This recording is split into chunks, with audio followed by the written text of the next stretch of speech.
All right, that was fun. Thank you, Anne. Thank you, everyone, for your stories. Now we have three big stories. It's the speaking portion of our meeting. And we have our first speaker is Mark Grudler. This is his first ever speech in Toastmasters. Mark spent over 33 years as an electronics engineer, 10 of those improving the air traffic control system in Spain. Mark is giving his introductory speech today to share one of the most important principles he learned last year, a major part of the reason that 2020 was the best year of his life at 67 years old. The saying in Spanish, mejor tarde que nunca, is the same as the English, better late than never. Mark would like you to watch for fear of speaking to a crowd, and for vocal pauses like things he wants to avoid but finds natural to include. The title of Mark's speech today is Gratitude is the Key to Happiness in Life. Please join me in welcoming Mark.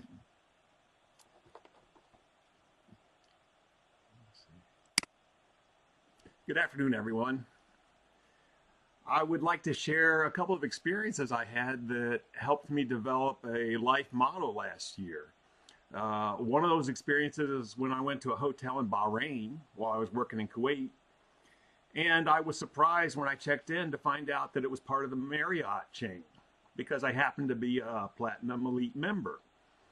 So I was treated very well and had access to their VIP lounge, which was outstanding. And the entire staff was friendly, helpful, just very nice. And the VIP lounge was the best I've ever seen. And including the access to wine, because in Kuwait, wine is not available legally. There was one woman who was taking care of me in the VIP lounge that I thought was even over and above all the other staff. So when I finished visiting up there for a while, I went down to the lobby and I asked to speak to the manager.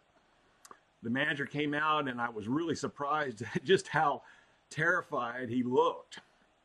So I gave him the story that I've traveled a lot all over the world and I've been in a lot of luxury hotels, Ritz-Carltons, but that the staff he had in his hotel and his VIP lounge were the best I'd ever experienced. And he was surprised, shocked. He said, "Would you mind talking to my manager?" I said, "Sure." So the big manager came out and I repeated the story. Well, they shared with me that in decades working in that hotel, that outstanding hotel, not a single person had ever gone to either one of them to say anything good. So what that brought to mind was one of my mottos, and that is, people remember some of what I say, a little bit more of what I do, but what people will really remember is how I make them feel. And I will remember that experience for the rest of my life, and I hazard a guess, probably both of those guys will too. Then later last year, I was working with my fourth editor on my first novel, and she was very encouraging and not just edited, but taught me and encouraged me and really was the initial push I needed to develop self-confidence. And later on, I was watching a video of one of the talent shows and a little 10-year-old girl was stopped in the middle of her song by Simon Cowell. She was distraught, completely destroyed. But Simon explained that her background track was not appropriate. Would she sing a cappella? Which she did. And she got a standing ovation. And the change from completely destroyed to being recognized wonderfully represented exactly how my editor Bonnie made me feel. So when I finished watching that video, I called her and I said, "Bonnie, let me tell you about this video and share. I'm really grateful for the difference and the change you have made in my life because that's how I feel."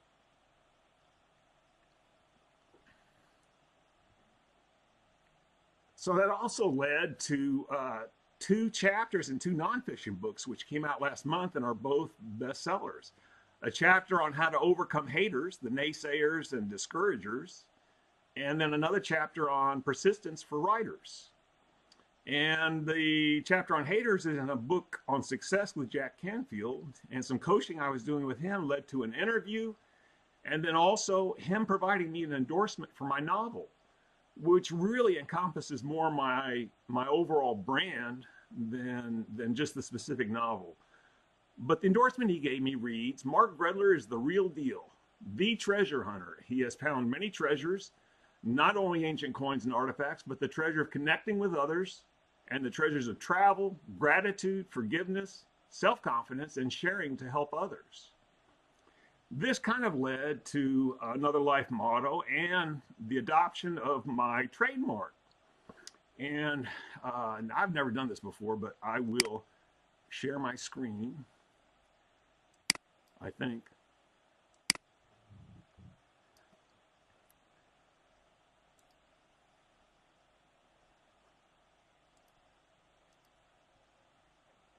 Okay. So, can everybody see that? This is a doorway of the San Gines Church in Madrid. And on the doorway, you can see a symbol there, which happens to be a numinous symbol, which was a play on words in Spanish. This is from the 1600s on the San Gines Church. And the word in Spanish for nail is clavo. And if you put the S and the clavo together, you have the word esclavo, which is the word for slave. Well, it just so happens that there was a religious brotherhood in this church, and this side door was an entrance directly into their chapel. And it was the brotherhood of the slaves to the Holy Christ of the Redemption. And then, I also found a 17th century religious medallion with this symbol on it and a coin with a symbol on it. Now, the religious medallion was for a brotherhood of slaves to something, but the coin was not a religious symbol. I mean, it has that significance to me, but it's really probably part of a sign from Felipe II, Felipe III, although those usually have an E with them. So it's still a unique coin. And then on the right, there's a symbol which is in another church on the ceiling. And then what I did was I took, I was going to use a bronze ancient Roman heart, but I decided to use the medieval one because I like the shape of the medieval one better. And then I took an ancient Roman S and an ancient Roman nail, and I put those together and photoshopped them. And I created this trademark, which represents my life motto, which is, I am a slave to gratitude. And so I just am thankful for the opportunity to share that with you, and would like to again reinforce the idea that what is really important in life is to have gratitude for what we have and for the people we have connected with. Thank you very much for letting me share. And thank you, Mark. All right, awesome. Thank you, Stephanie. Now evaluating Mark's speech, Megan Yarbrough. Thank you, Ryan. I love icebreaker meetings. We had 2 icebreakers today, and I am so happy to get to know these people in our club since I've been gone. Mark, fantastic job for your first time out. I think a couple things you wanted us to look for is watching like the fear aspect of doing your first speech and your ums and your uhs and filler words like that. Your introduction was super interesting. I loved everything you put in there about your 33 years as an electronics engineer, 10 of those being in an air traffic control system in Spain. And you even put a Spanish quote in there, the mejor tarde que nunca. I would have loved for you to talk a little bit more about that experience in Spain. I'm guessing you learned Spanish while you were over there, or at least used it. So I would have loved if you had thrown a little bit of that in there, a little bit more than just your intro. Then you broke into some fascinating stories. The one in Kuwait with the hotel, great story. I love hearing when people can give good reviews to people, especially the employees at places like that, because they do not get it enough. But then you tied that into the encouragement you've gotten from your editor and how that kind of related to the little girl changing her song. And it seemed like after you were telling those stories and kind of going back to how much your editor gave you that encouragement, you kind of stopped for a second, and I kind of saw a little bit of emotion going on your face. And you kind of composed yourself really there, and then you kind of went back into your story. one of the things you learn when you're speaking, when that emotion's coming, write it, because the audience can see it. You saw that I saw it, even though you were very composed and you just wiped it off as fast as you could. But that kind of emotion also lets us connect with you a lot more. So, you know, ride those emotional waves. But yeah, keep telling your story. Use the word of the day in your speech. I'm amazed. I love that. That's always a pro thing there. And I think with the whole aspect of your personal brand and telling us the history of that and where it came from, it's a fantastic brand, and it does mean a lot. And I think through your stories that you've told us, we learned a lot about you. But I would have liked to know a little bit more of your background, a little bit more of your engineering, and why you're here. Why are you in chats? You know, are you still working? Are you wanting to use this to kind of expand your skills? So I would like to know more about that. And I think in your future speeches you do with us, I'd love to hear more of that. But great job, fantastic. Can't wait to hear more from you. James, could you please tell us who our winners were for each of the awards? I most certainly can. For the best speech, that was Mark. He won that one down. One more thing, let's see, I think Mark, you had mentioned via email that you had something you wanted to say right quick. Yes, if I can you see my screen? You're not sharing.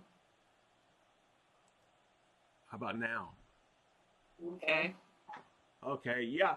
Last night, when I had planned to spend time preparing and doing a trial run, I found myself looking at this picture of 3.5 decades ago and feeling grateful for the times I shared with these 4 little children, and especially, sorry. Yeah, we're going to add 10 more Oz to your count. Okay. But especially the smile and holding the poppy of my daughter Amanda here. And then this morning, I was grateful again for the connections I've made and the friendships I made over 3.5 decades ago and have maintained. Because this morning, I found myself talking to Pilar, who 3.5 decades ago was a teenager living with us as an au pair. And my daughter had struggles